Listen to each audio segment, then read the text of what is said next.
36 जिल्हे 36 बातम्या. News G9 Maharashtra. उत्तर तुमच्या प्रश्नांची.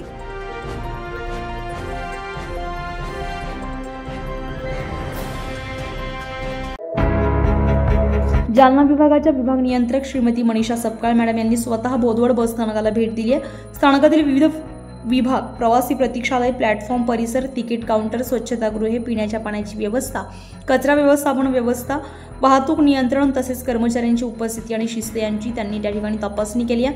तपासणी दरम्यान त्यांनी स्वच्छता राखण्यासाठी आवश्यक त्या सूचना दिल्यात. स्थानक परिसर स्वच्छ ठेवणे, कचरा तातडीने उचलणे, स्वच्छतागृहांची नियमित धुलाई, दिवसभर परिसर निर्जंतुक करणे तसेच प्रवासी सुविधांचा दर्जा उंचावण्यावर विशेष भर द्यावा अशा सूचना कर्मचाऱ्यांना देण्यात आल्या.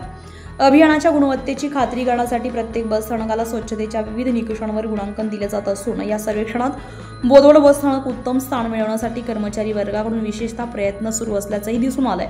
स्थानकातील अधिकारी आणि कर्मचारी यांनीही स्वच्छतेसाठी आवश्यक ते सहकार्य करण्याची आणि भविष्यातील सर्वेक्षणात अधिक चांगली कामगिरी करण्याची ग्वाही दिली आहे. प्रवाशांना अधिक स्वच्छ, सुरक्षित आणि सुखद वातावरण देण्याचा परिवहन विभागाचा प्रयत्न या तपासणीमुळे अधिक बळकट झालाय. विभाग नियंत्रण जालना मनीषा सपकाळ, रणवीर खोडपे, सहाय्यक अभियंता निलेश कलल साहेब, मुक्ताईनगर आगार व्यवस्थापक SJ पाटील, वाहतूक नियंत्रक SS खैरनार, SS चौधरी, वाहतूक नियंत्रक AD बाविस्कर साहेब, पुरुषोत्तम पाटील, प्रवासी संघटना अध्यक्ष बिहारी आहुजा, विभाग नियंत्रक जालना मनीषा सपकाळ यांनी बोदवड बस स्थानक तपासणी दरम्यान उपस्थिती लावली आहे. तर कर्मचाऱ्यांना स्वच्छतेच्या बाबतीत विशेष महत्त्व देण्याचं सांगितलंय. महिला पुरुषांसाठी स्वच्छतागृहाची बांधकाम लवकरात लवकर करण्यात यावे. प्रवासी सुविधा यांची कसून तपासणी करण्यात आली आहे. SJ पाटील, बिहारी आहुजा यांनी जालना श्रीमती मनीषा सपकाळ यांचे पुष्पगुच्छ देऊन बोदवड बस स्थानकातर्फे स्वागत करण्यात आले. भविष्यामध्ये आपल्याकडे यायचं आहे, मी जालन्याला येणार आपल्याकडे, आपण तिथे विभाग नियंत्रक आहात, आम्हाला जालना ते बोदवड अशी किमान एक फेरी जर मध्य मार्गे दिली, कारण हा मधला मार्ग गोदरी फतेपूर मार्गे हा अतिशय डांबर झालेला आहे आणि त्या रस्त्यावर बारमाही उत्पन्न आणि बारमाही गाडी चालते, तर आम्हाला ती जर फेरी दिली तर अक्षरशः प्रवाशांची पुढे होणारच आहे.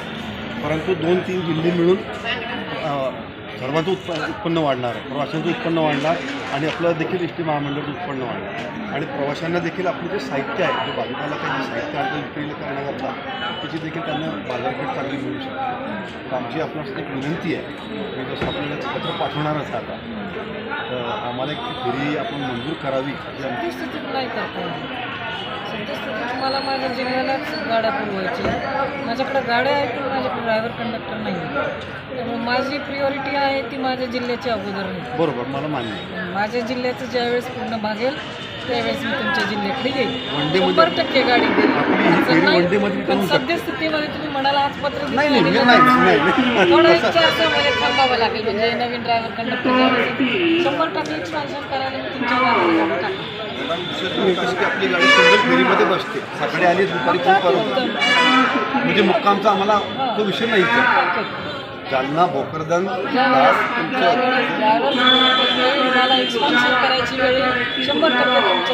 न्यूज G9 महाराष्ट्रासाठी ईश्वर वाणी, जळगाव, बोदवड.